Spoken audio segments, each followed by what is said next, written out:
इटावा लोकसभा जो कि उत्तर प्रदेश की एक सबसे अहम लोकसभा मानी जाती है। यहाँ पर तकरीबन 14 लाख के करीब मतदाता हैं और आज हम इटावा लोकसभा के सिकंदरा विधानसभा क्षेत्र में जाएंगे, वहाँ के लोगों से बात करेंगे, वहाँ के लोगों की क्या राय है 2019 में, वो किसको प्रधानमंत्री देखना चाहते हैं, वहाँ की जनता पे बात करेंगे और दिखाएंगे आपको जनता किसको देखना चाहती है 2019 का प्रधानमंत्री। नमस्कार, स्वागत है आपका देहाती न्यूज़ पर। मैं हूं अर्पित कटियार। आज देहाती न्यूज़ की टीम मौजूद है इटावा लोकसभा के सिकंदरा विधानसभा क्षेत्र में। देहाती न्यूज़ की चुनावी यात्रा जारी है। हमारे साथ कुछ लोग मौजूद हैं जो कि मजदूरी का कार्य करते हैं। इनसे बात करते हैं 2019 में ये किस तरह के प्रधानमंत्री को चुनना चाहते हैं। क्या नाम है आपका? अकील अहमद। अकील जी, आप 2019 में किस तरह की सरकार चाहते हैं? हम ऐसी सरकार चुनना चाहते हैं कि किसी गरीब को, जो मजदूर हैं, जिनका हक है, उनको मिलना चाहिए। जो मजदूर हैं उनको हक मिलना चाहिए। नरेंद्र मोदी सरकार ने जो कार्य किया है वो आपके लिए कैसा है? संतुष्ट है उस कार्य से या नहीं? अच्छा किया उन्होंने, लेकिन कुछ लोगों को दिक्कत हुई है उनसे। आपको क्या परेशानी है? आपका कोई कार्य अधूरा रहा हो, क्या परेशानी है? भूमिहीन लोगों को, उनको आवास नहीं मिल पाए, जिनके पास ज़मीनें नहीं हैं। आप क्या करते हैं? ड्राइवरी करते हैं जी। आपको प्रधानमंत्री आवास नहीं मिला है? नहीं मिला है। ना मेरे पास भूमि है, ना मेरे पास कुछ है, जमीन नहीं है, कुछ भी नहीं। ड्राइवरी से खर्चा चलाते हैं? जी हाँ। बच्चे पढ़ते हैं, 5000 की नौकरी करते तो हैं। हम आपसे सीधा सवाल करते हैं, 2019 आने वाला है, चुनाव की तारीखों का ऐलान हो गया है। अब आपने क्या सोचा है 2019 में किसको देखना चाहते हैं? नरेंद्र मोदी या एक तरफ राहुल गांधी या एक तरफ आपको महागठबंधन माया? तो हमारा लोकसभा इटावा का जब चुनाव आएगा, जो चुनाव आ चुका है, तारीखों का ऐलान नहीं, जिस दिन वोटिंग होगी उस समय हम चुनेंगे कि हमको किसको। अभी कोई डिसाइड नहीं किया? अभी नहीं किया किसी। चलिए, और लोग मौजूद हैं, उनसे बात कर लेते हैं। क्या नाम है आपका? मोहम्मद नौशाद अंसारी। नौशाद जी, 2019 का समय आ गया है जी। इस चुनावी बेला में आप किसको देखना चाहते हैं प्रधानमंत्री? राहुल गांधी को। राहुल गांधी जी, क्या वजह है? नरेंद्र मोदी ने सरकार के जो तमाम सारे काम हुए, संतुष्ट नहीं है आप? जी नहीं, क्योंकि उनकी नोटबंदी से और जीएसटी से और ये आवारा जो पशु छोड़े गए खेतों में, इससे आम जनता को, हम लोगों को बहुत ही ज़्यादा परेशानी हुई है। आवारा जानवरों से बहुत ज़्यादा परेशानी, बहुत ज़्यादा खेतों में पूरी बर्बाद हो गए, पैसे नहीं, लागत नहीं निकल रही है। लागत नहीं निकल रही। अच्छा, इसमें क्या है कि भारतीय जनता पार्टी में जो है हिंदू मुसलमान के भेदभाव भी बहुत किया जाता है। भेदभाव किया जाता है? बिल्कुल। हमारा ये सैकड़ों सालों से अजान और नमाज चलती आ रही है, कभी किसी पार्टी ने इस पर कोई ऑब्जेक्शन, कोई एतराज़ नहीं उठाया, लेकिन ये भारतीय जनता पार्टी ने हमारी अजान पे, हमारे वजू बनाने, पानी पे और नमाज पढ़ने पे रोक लगाती है। भारतीय जनता पार्टी कहती है हम तो सबका साथ सबका विकास। नहीं, चाहे हिंदू हो या मुसलमान। हिंदुओं के साथ हिंदुओं का विकास, मुसलमानों का नहीं है। बिल्कुल हिंदुओं के साथ हिंदुओं का विकास। देखिए, इन्होंने कहा है सरकार जो है पक्षपात काफ़ी करती है। तो आप सभी पार्टियां, सभी सरकारें ऐसी हैं कि जो सिर्फ अपना भरती हैं, अपना देखती हैं, लेकिन इससे बेहतर कांग्रेस है। अच्छा, इससे बेहतर कांग्रेस है? सभी एक ही थाली चट्टे बट्टे, लेकिन थोड़ी बेहतर है कांग्रेस। मतलब हिंदू मुसलमान झगड़ा नहीं होता है, भेदभाव नहीं होता है, मदरसे की ये चीज़ें नहीं उड़ती हैं। ये चीज़ें नहीं होती हैं। अच्छा, आपके यहाँ पे अशोक दोहरे सांसद हैं जी, उनके कार्यकाल से संतुष्ट हैं आप? भाई हम उनको जानते नहीं हैं।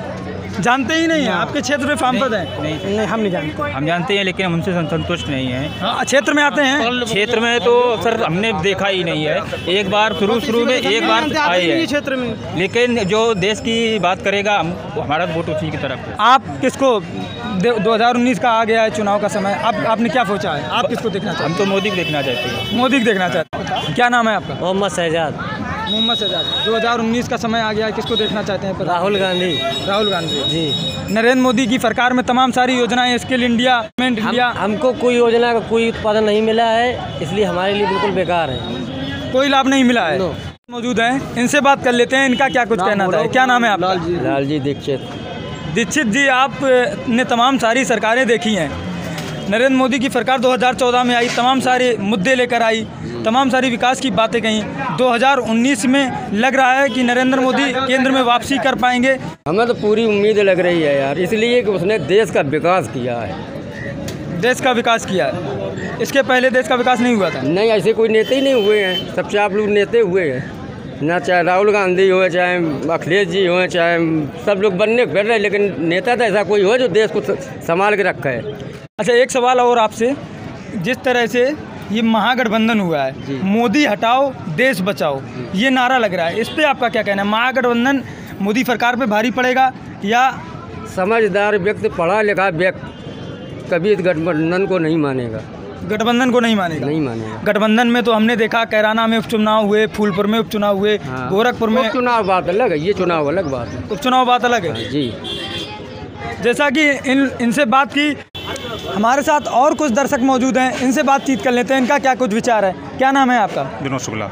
विनोद जी, आपने तमाम सारी सरकारें देखी होंगी, आपके दौर में तमाम सारी अलग अलग सरकारें बनी। 2014 में जिस तरह से नरेंद्र मोदी की सरकार वापसी आई और तमाम सारे वादे किए, घोषणाएं की, क्या लग रहा है 2019 में उसी फार्म के साथ नरेंद्र मोदी सरकार केंद्र में वापसी कर पाएगी? जी आ रहे हैं, मोदी जी आ रहे हैं। मोदी जी आ रहे हैं। महागठबंधन जिस तरह से ये एकजुट हुआ है और मोदी सरकार को जिस तरह से उपचुनाव में पटकनी दी है, तो वो आपको नहीं लग रहा है कि 2019 के चुनाव में कुछ नहीं, इसका कोई प्रभाव नहीं पड़ेगा। कोई नहीं प्रभाव पड़ेगा। आप क्या काम करते हैं? नंगों का व्यापारी हूँ।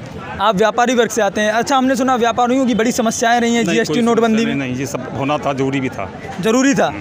नरेंद्र मोदी सरकार में नोटबंदी के फैसले से आप संतुष्ट हैं? हाँ, संतुष्ट। जीएसटी से भी संतुष्ट हैं? हाँ, किसी भी तरह कोई समस्या नहीं? कोई समस्या नहीं, किसी को किसी मतलब हमें समस्या नहीं है, और मोदी को ही चुनना चाहिए। अच्छा, आपके यहाँ के जो सांसद हैं इटावा लोकसभा क्षेत्र से, अशोक दोहरे, उनके विकास कार्य क्या रहे हैं? नहीं, उनको अच्छे काम नहीं रहे, और उसको अगर टिकट मिलता है तो विचार करेगी जनता कि उनको वोट दिया जाए कि नहीं दिया जाए। अगर अशोक दोहरे आते हैं, सांसद कार्य से आप संतुष्ट नहीं हैं? अगर टिकट बदला जाता है, अगर टिकट बदला जाएगा तो आप ये मानिए तो वोट मोदी को मिल रहा है, अगर इसको दिया जाता है तो विचार करेंगे फिर। अच्छा, अगर अशोक दोहरे को, इसके मतलब कार्य नहीं, उससे संतुष्ट नहीं है। आपके क्षेत्र में घूमने नहीं आई नहीं, कभी नहीं आई फील्ड पे? कभी नहीं जैसा कि इनसे बात की विनोद जी से, विनोद जी ने बताया जो मौजूदा सांसद हैं अशोक दोहरे, उनका काफ़ी कुछ विरोध है, कभी फील्ड में ही नहीं आए हैं। अगर उनको टिकट दिया जाता है तो जनता विचार करेगी और हो सकता है विचार उनके पक्ष में ना हो।